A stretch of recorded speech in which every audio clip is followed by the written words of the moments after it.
ஒரு பிரச்சனை அப்படின்னு ஒண்ணு நடக்குது அப்படின்னா, அந்த பிரச்சனையில பாதிக்கப்பட்டவங்க பக்கம் நின்னு பேசுவது தான் அறம். இந்த சாண்ட்ரா விஷயத்துல விஜே பார்வதி மற்றும் கமருதீன் இவங்க 2 பேரால சாண்ட்ரா பாதிக்கப்பட்டிருந்தாங்க. அவங்க பக்கம் நின்னு பேச வேண்டிய கடமை நம்மளுடையது. அதே மாதிரி இந்த ரெட் கார்டு விஷயத்துல விஜய் சேதுபதி அவர்களால கமருதீன் மற்றும் பார்வதி 2 பேரும் லைஃபையே தொலைச்சிருக்காங்க. அவங்க பக்கமும் நம்ம நின்னு பேச வேண்டிய கட்டாயத்துல இருக்கிறோம். இதுல சாண்ட்ரா வந்து மிகப்பெரிய அளவுல நடிச்சு விஜய் சேதுபதி அவர்களையும் சேனலையும் ஏமாத்தியிருக்காங்க. விஜே பார்வதி மற்றும் கமருதீன் அவங்களுடைய நடவடிக்கை மூலமாக அவங்களுக்கு ரெட் கார்டு கிடைச்சதுன்னு சொல்றதை விட சாண்ட்ராவுடைய ஆஸ்கர் லெவல் பெர்ஃபார்மன்ஸ்னால தான் அவங்களுக்கு ரெட் கார்டு கிடைச்சது என்று கமருதீன் மற்றும் விஜே பார்வதியுடைய சப்போர்ட்டர்ஸ் சமூக ஊடகங்களில் சாண்ட்ராவுக்கு எதிரான கருத்துக்களை தெரிவிச்சிட்டு வர்றாங்க. அந்த வரிசையில் இந்த ஷோவை பார்க்கக்கூடிய டாக்டர்ஸ் நிறைய பேர் சாண்ட்ராவுக்கு எதிரான கருத்துக்களை தெரிவிச்சிட்டு இருக்காங்க. சாண்ட்ரா இதை ஃபேக் பண்ணியிருக்கிறதுக்கான வாய்ப்பு இருக்குது அப்படின்னு சொல்லியிருக்காங்க. இதை சமூக ஊடகங்களில் நிறைய பேர் ஷேர் பண்ணி சாண்ட்ராக்கு பேனிக் அட்டாக்கே ஆகலை, சாண்ட்ராக்கு வந்து ஃபிட்ஸே வரல, சாண்ட்ரா அப்படி ஒரு விஷயத்தை கிரியேட் பண்ணியிருக்காங்க அப்படின்னு சொல்லிக்கிட்டு இருக்காங்க. இது எந்த அளவுக்கு உண்மை? ஏன்னா பாதிக்கப்பட்டிருக்காங்க, அவங்க வந்து கார்ல இருந்து தள்ளிவிடப்பட்டிருக்காங்க, கீழே விழுந்திருக்காங்க. அந்த பதட்டத்தில் அவங்களுக்கு பேனிக் அட்டாக் வந்ததாக விஜய் சேதுபதி அவர்கள் சொல்கிறாரு. ஆனால் இந்த ஷோவை பார்க்கக்கூடிய டாக்டர்ஸ் நிறைய பேர் என்ன கமெண்ட் போடுறாங்க அப்படின்னா, நானும் ஒரு மருத்துவர் தான், சாண்ட்ரா நடித்து காட்டினார், பொய்யான ஃபிட்ஸ், நரம்பு தொடர்பில்லாத ஃபிட்ஸ்.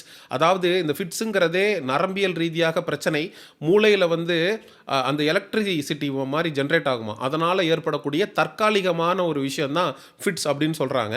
இது உடலில் இரத்த அளவு குறைவதால், டீஹைட்ரேஷன் காரணமாக அல்லது உயர் இரத்த அழுத்தம் திடீரென அதிகரித்தாலும் ஏற்பட்டிருக்கலாம் அப்படின்னு சொல்லப்படுது. அதாவது சாண்ட்ரா காரில் கிட்டத்தட்ட பல மணி நேரமாக தண்ணீர் கூட அருந்தாமல் இருந்தாங்க, தண்ணி குடிக்காமல் இருந்தால் கூட நம்ம டீஹைட்ரேட் ஆகும்.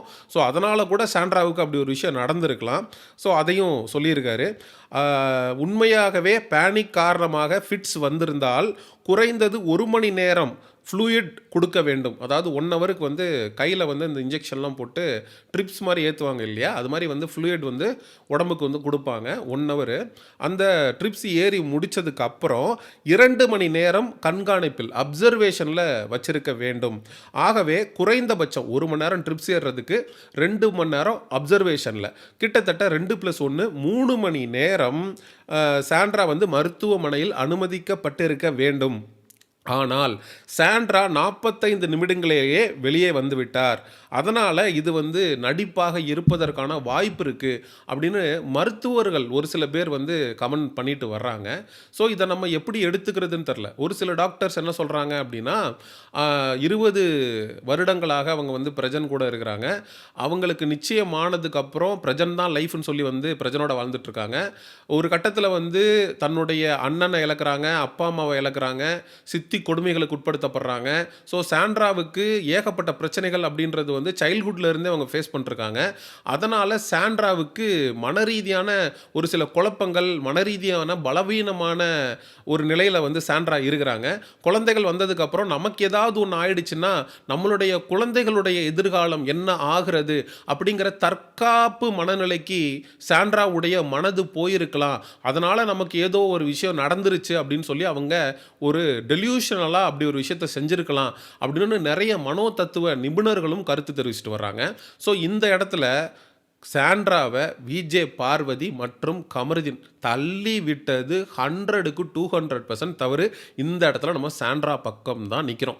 At the same time Kamaruddin பேசின கேவலமான வார்த்தைகள், குழந்தைகளை வச்சு தான் நீயும் காமத்தை வச்சு தானே குழந்தைகளை பெற்றுக்கிட்ட, ரொமான்ஸ் பண்ணி தானே குழந்தைகளை பெற்றுக்கிட்ட போன்ற அருவருக்கத்தக்க வார்த்தைகளை நம்ம வன்மையாக கண்டிக்கிறோம். ஆனால் சாண்ட்ராவை எந்த இடத்துல நம்ம எதிர்க்கிறோம், எந்த இடத்துல வந்து எதிர் விமர்சனங்களை வைக்கிறோம் அப்படின்னா, சாண்ட்ரா விஜே பார்வதி கிச்சன் ஏரியாவில் நடந்து வந்துட்டு இருப்பாங்க, அவங்கள நோக்கி கூட போயிருக்க மாட்டாங்க. கண்ணாடி வழியாக விஜே பார்வதியை கிட்டத்தட்ட ஒரு 25-30 மீட்டர் டிஸ்டன்ஸில் பார்த்த சாண்ட்ரா குடுகுடுன்னு ஓடி போய் பாத்ரூம்குள்ளே ஒளிஞ்சிக்கிறது எந்த விதத்தில் நியாயம்? 100 கேமரா சுற்றி இருக்குது. ஸோ இது வந்து நீங்கள் நடிப்புன்னு சொல்லாமல் வேறு என்னன்னு சொல்ல முடியும்? ஓவர் ரியாக்டிங் டு த சிச்சுவேஷனாக தெரியலையா? கமருதீன் ஒரு ஆஃப் பாயில் போட்டு சாப்பிடலாம், பசிக்குது அப்படின்னு கிச்சன் ஏரியாவில் நின்றுக்கிட்டு இருந்தவனை பார்த்து கையாமையோன்னு கத்துறாங்க. அவன் வந்து என்னடா உள்ள சத்தம் கேட்குது, யாரு கத்துறது, யாருக்கு என்ன ஆச்சு அப்படின்னு சொல்லிட்டு அவன் கிளாஸ் டோரை திறந்துக்கிட்டு உள்ள போறான்.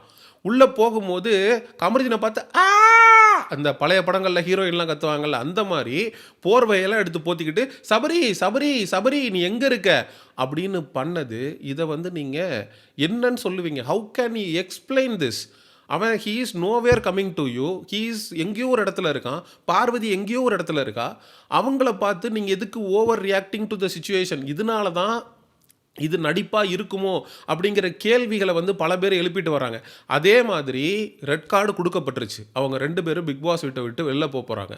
பார்வதி கையெடுத்து கும்பிட்டுட்டு நிற்கிறா. சாண்ட்ரா நான் பண்ணது தப்பு, லைஃப் லாங் இந்த தப்பை நான் வந்து மறக்கவே மாட்டேன், நான் ரொம்ப பெரிய தப்பு பண்ணிட்டேன், நான் வந்து மன்னிச்சிரு அப்படின்னு சொல்லிட்டு ரொம்ப கையெடுத்து கும்பிட்டு பேசிகிட்டு இருக்கு அந்த பொண்ணு. அப்படி பேசிகிட்டு இருக்கும்போது சாண்ட்ரா கொடுத்த ரியாக்ஷனை எத்தனை பேர் கவனிச்சிங்க?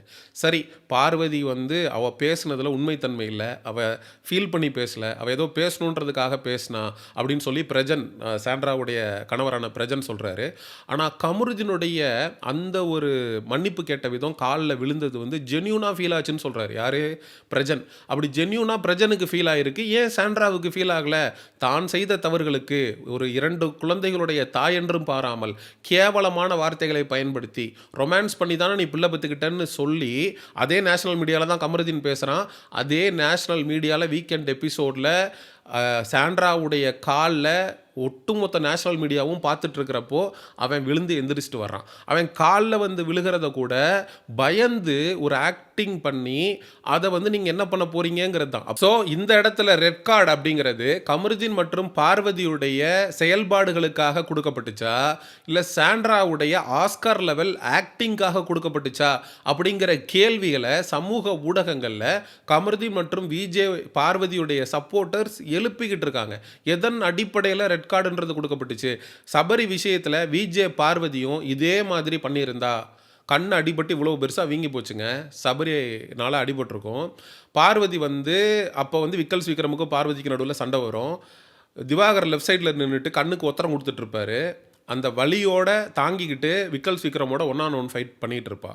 இதே பார்வதி சபரி பண்ணதுக்கு இதே மாதிரி ட்ராமா போட்டு சபரியை பார்த்து ஓடி ஒளிஞ்சு பயப்படுற மாதிரி நடித்து அவங்க ஒரு விஷயத்த பண்ணியிருந்தாங்கன்னா சபரிக்கு ரெட் கார்டு கொடுத்து அனுப்பியிருப்பீங்களா அப்படிங்கிற கேள்வியை தான் பல பேரும் சமூக ஊடகங்களில் விஜய் சேதுபதி அவர்களுக்கு எதிராக எழுப்பிட்டு வர்றாங்க. நம்மளுடைய ஸ்டாண்டை நம்ம கிளியராக சொல்கிறோம். அந்த காருக்குள்ளே இருந்து விஜய் பார்வதியும் கமருதீனும் சாண்ட்ராவை தள்ளி விட்டது 1ஆம் நம்பர் அயோக்கியத்தனம், கண்டிக்கப்பட வேண்டிய ஒன்று. அதில் நமக்கு மாற்று கருத்தே இல்லை. ஆனால் அதுக்கு பிறகு கமருதீனை பார்த்து ஓடி ஒளிஞ்சதாக இருக்கட்டும், விஜே பார்வதியை பார்த்துட்டு பாத்ரூமுக்குள்ளே போய் ஒளிஞ்சதாக இருக்கட்டும், இதெல்லாம் வந்து சாண்ட்ரா பண்ணும்போது தான் நமக்கு ஃபேக் பண்ணுறாங்களோ நடிக்கிறாங்களோ அப்படிங்கிற சந்தேகம் எழுது. சரி, நிறைய மருத்துவர்கள் சாண்ட்ரா சம்மந்தப்பட்ட விஷயங்களை வந்து சமூக ஊடகங்களில் ஒவ்வொரு விவாதமாக பண்ணிக்கிட்டு இருக்காங்க, அவங்களுடைய கருத்துக்களை தெரிவிச்சிட்டு இருக்காங்க. மக்களாகிய நீங்கள் சாண்ட்ரா வந்து உண்மையிலே நடிக்கிறாங்கன்னு நினைக்கிறீங்களா, இல்லை சாண்ட்ராவுடைய கடந்த காலம் அவங்கள வந்து இந்த மாதிரியான ஒரு நிலைக்கு தள்ளி இருக்குன்னு நினைக்கிறீங்களா? அப்படி ஒருவேளை சாண்ட்ரா மன ரீதியாக பலவீனமான நபராக இருக்கும் பட்சத்தில் சாண்ட்ராவுக்கு பிக் பாஸ் மாதிரியான பிளாட்ஃபார்மில் எப்படி இவங்க வாய்ப்பு கொடுத்தாங்க? ஏன்னா ஸ்க்ரீனிங் ப்ராசஸ் இருக்கும், மென்டலி ஃபிட்டாக இருக்கணும், ஃபிசிக்கலி ஃபிட்டாக இருக்கணும், உடல் ரீதியாக மன ரீதியாக பலவீனமாக இருக்கக்கூடிய நபர்களை பிக் பாஸ் மாதிரியான பிளாட்ஃபார்முக்குள்ளே எடுத்தது சேனலுடைய தவறாக தான் நான் பார்க்குறேன். கண்டிப்பாக மக்களாகிய நீங்கள் இதெல்லாம் பற்றி என்ன நினைக்கிறீங்க அப்படிங்கிற உங்களுடைய கருத்துக்களை மறக்காமல் கமெண்ட் செக்ஷனில் சொல்லுங்கள். அண்ட் எக்ஸ்க்ளூசிவ் பிக் பாஸ் அப்டேட்ஸுக்கு மிஸ்டர் செய்யோன் சேனலை சப்ஸ்கிரைப் பண்ணுங்கள். See you in the next video. Bye bye.